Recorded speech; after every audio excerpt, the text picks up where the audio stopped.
Здравствуйте, мои дорогие! Я снова рада видеть вас на своем канале. Ну что, девчоночки, сегодня новый урок. Поехали!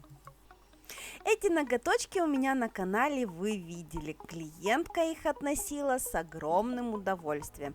Даже несмотря на то, что цветовая гамма изначально была не ее, и она ей не нравилась. В конце, когда мы доиграли эти цветочки, в общем, подробности посмотрите в предыдущем мастер-классе.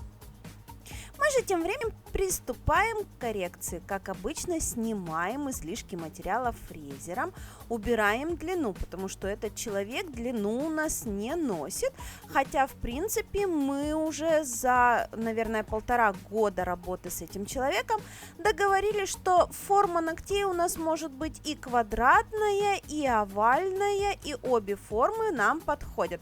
Хотя изначально говорилось о том, что только квадраты и ничего кроме квадратов. Итак, сегодня пришел тот момент, когда мы меняем квадраты на миндали, потому что нам надоели квадраты, мы походим с овальчиками, потом поменяем обратно. При нынешнем моделировании, при нынешних возможностях материалов это все делается буквально одним движением кисточки. Поэтому совершенно не стоит отказывать своему клиенту в смене формы. Итак, выпилили коротенькие овальчики, как обычно, отодвинули кутикулу, убираем птыриги, наносим праймер, базовый гель и моделируем новый ноготочек. В данном случае у нас ногти очень-очень короткие, можно было сделать это все в технике безопила выравнивающимися материалами, но, как вы знаете, я такие техники не люблю, поэтому все равно будем пилить. Ну и сегодня под руку мне попался акрилатик, поэтому наращивание будем делать акрилатиком. Вернее, не наращивание, а коррекцию нарощенных ногтей. Вот так правильно называется эта процедура. Почему я сегодня выбрала акрилатик? Да просто потому, что он ближе под руками у меня находился.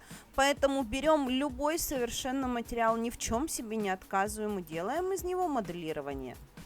В данном случае, чтобы защитить своих скелетов от спиливания, я надела напальчник.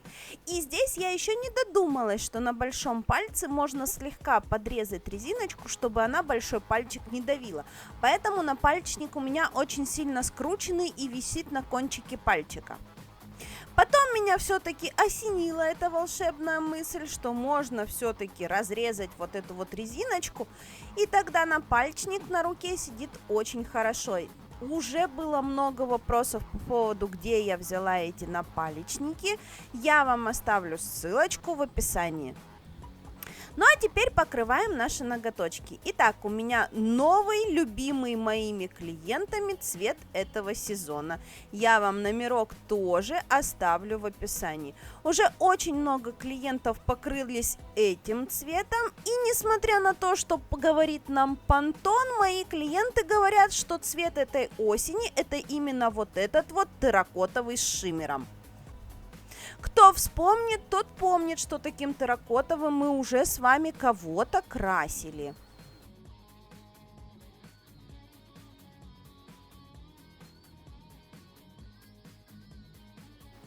Итак, эта моя клиентка любит всякие разные, очень нежные дизайны ногтей.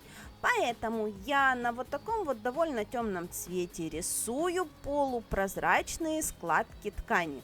Это такая себе кружево, не кружево, бахрома, не бахрома, в общем, имитация каких-то складок полупрозрачной вуалевой тканюшки.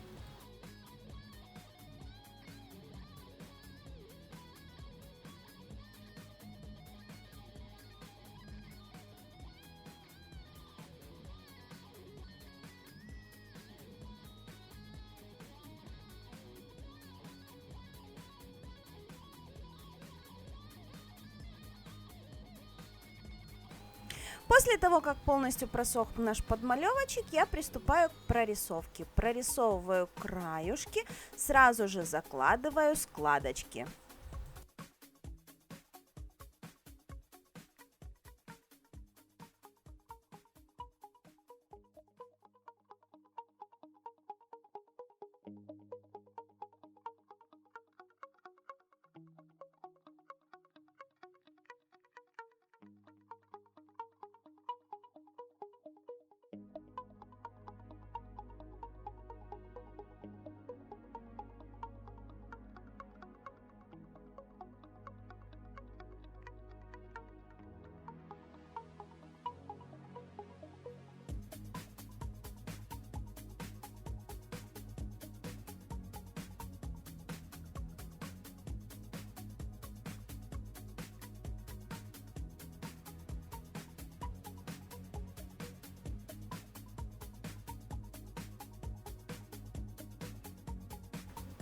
Ну а поверх нашей ткани мы будем делать лепку гелем пластилин.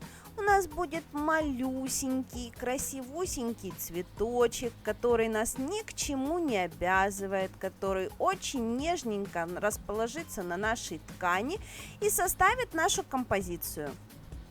В данном случае решила лепить красным пластилином для того, чтобы он вписывался в цвет моего покрытия. Но на самом деле лучше все-таки было лепить белым пластилином, потому что белый пластилин в принципе универсальный и подходит абсолютно ко всему. В данном случае, пока рисовала ткань, немножечко припачкала кутикулу клиентки белой красочкой. Это не потрепанный маникюр, это именно краска, которую я нечаянно нанесла на кутикулу. Потом мы ее аккуратненько убрали. Кстати, вот эти вот моменты отшкарябывания краски от кожи, это вообще, по-моему, то, зачем ко мне ходят мои клиенты. Это самая любимая их процедура, когда я им даю что-то покорябать. А у вас есть такие девочки, которые очень любят отдирать от кожи какие-нибудь там излишки краски, или специально, когда кладут руку в лампу, специально в нее вмазываются, чтобы размазать гель по пальцам и его потом отковыривать? Вот у меня, по-моему, прям целая серия таких клиентов, которые вот прям балдеют от этой ситуации. Мы же тем временем украшаем центр нашего цветочка стразинкой, добавляем пару листиков, лепленных возле нашего цветка, и потом все это отыграем еще стразиками и бульоночками, и у нас получится готовая полностью композиция. И пока вы наблюдаете за этим зрелищем, вы, конечно же, можете успеть поставить лайк этому ролику, потому что вы, конечно же, об этом забыли. И если вы у меня на канале впервые, очень рекомендую подписаться, потому что впереди будет еще безумное количество новых роликов. Ролики выходят каждый день.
Итак, вот такие вот ноготочки у нас получились. Очень нежные, очень выдержанные, безумно красивые, потрясающе интересно смотрится в этих ноготках лепка.